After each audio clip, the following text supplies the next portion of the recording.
So the last consequence. The last consequence is the one that I actually think we're experiencing first. But I mention it last because I think that the other two are actually the more serious reasons for thinking about public policy on marriage. But the last consequence is the one that we're experiencing first, and this is the consequence for religious liberty. We've already seen in the state of Massachusetts, the state of Illinois, and the District of Columbia that evangelical and Catholic adoption agencies and foster care providers have had to shut down because the government said they had to place children with same-sex couples on an equal footing as they did with a married mother and father. And now these agencies said, we're not trying to get in the way of a same-sex couple adopting from a different agency. They are free to adopt from the state agency. They're free to adopt from a secular humanist agency. We just want to be free to run our agency in a way that's in accordance with our beliefs. We think that children deserve to have a mother and a father, and we want to run our agency in a way that we can look for married moms and dads for the children who have been entrusted to our care. These agencies said we have social science evidence that suggests that children do best with a mother and a father, and we have the First Amendment, which protects our right to run our agency in accordance with our religious convictions about marriage. And in all three jurisdictions, the government said no. And in the state of Massachusetts, it was particularly clear that this had nothing to do with funding. It only had to do with licensing. It's illegal to run an adoption agency without an adoption license. And the state said, we will not give you an adoption agency license unless you agree to place children with same-sex couples on an equal footing as you do married moms and dads. Because if you don't, you'll be violating our non-discrimination statute. And discrimination is illegal in Massachusetts, and you can't run an adoption agency that discriminates. So these agencies were forced to shut down. This does absolutely nothing to help orphans. It does nothing to help children who are in foster care. All this does is score a point for political correctness in an adult culture war. So one of the first victims, again, would be innocent children. We've then seen cases of photographers and florists and bakers and innkeepers, more or less every professional that intersects with the wedding industry has now been hauled into court, brought up on charges of discriminating against a same-sex couple.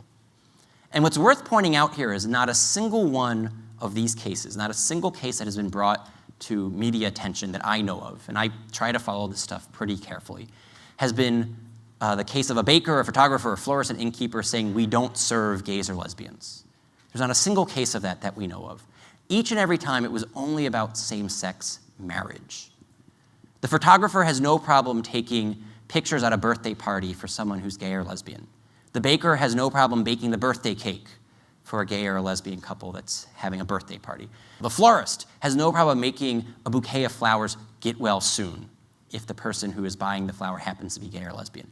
The only objection they had was to using their artistic skills and talents to celebrate a same-sex relationship as a wedding, because that was a message that they didn't believe in and that they couldn't help celebrate. They said, we don't want to use God-given talents to celebrate a relationship that we think tells a lie about God's intentions for marriage.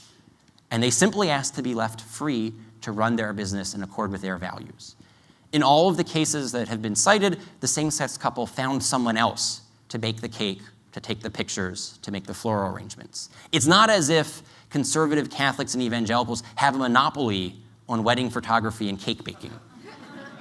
It's not like we're in a situation where unless you make Elaine photography take these wedding photos, no one will be taking wedding photos. No, about half the country, we're split on this issue. Half the country roughly is in favor of same-sex marriage, and of those people, there are plenty of wedding vendors who are more than happy to make money providing their services for same-sex weddings. And so there's really no need to have the government coerce the evangelical photographer or the Catholic baker or the Mormon florist. And yet what we've seen is time and time again, that's what's happened. So the best known case is the case of Elaine Hugan, and Elaine is an evangelical photographer. In 2006, she politely declined to be the wedding photographer for a same-sex commitment ceremony. As an evangelical, she said, I can't do this because it would have me tell a lie about marriage. Wedding photography is a very involved process where the wedding photographer is really telling the story of the couple's love, telling the story of the couple's ceremony, telling the story of the celebration after the ceremony. She's like, that's a story I can't tell. And so the same-sex couple went to a different photographer who actually charged them less money. So they actually got a break here. But then they sued her shortly thereafter. And in 2008, the New Mexico Commission on Human Rights ruled against Elaine Huguenin, saying she had violated the human rights of the same-sex couple, and they ordered her to pay a fine of nearly $7,000. It was $6,900 and something dollars.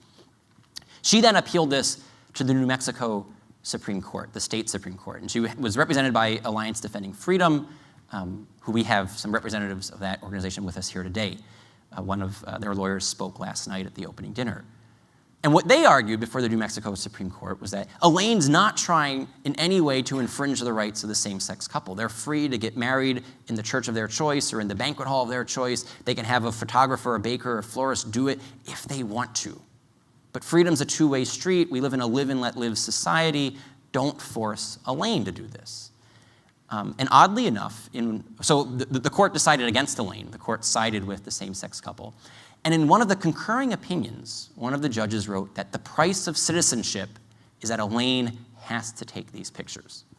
And when I got to that part of his opinion, I actually had to stop and reread it a couple of times because I thought I was misreading, that there was a missing comma or something.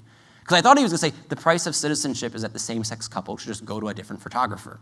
That's how in America live and let live, how we harmonize pluralism and competing values would play itself out. We don't coerce people into violating their consciences. But no, the judge says that the price of citizenship is that Elaine has to leave her religious commitments at the door and take these pictures. And this is part of a larger trend that we've seen in general of people arguing that religious liberty just means freedom to worship. This is what's been at the heart of the Hobby Lobby in the Conestoga Wood case, the HHS mandate cases. And it's that you have freedom to worship. What you do on Sunday morning, no one's going to interfere with. But once you step out into the marketplace, Monday through Saturday, you have to leave your faith at the door.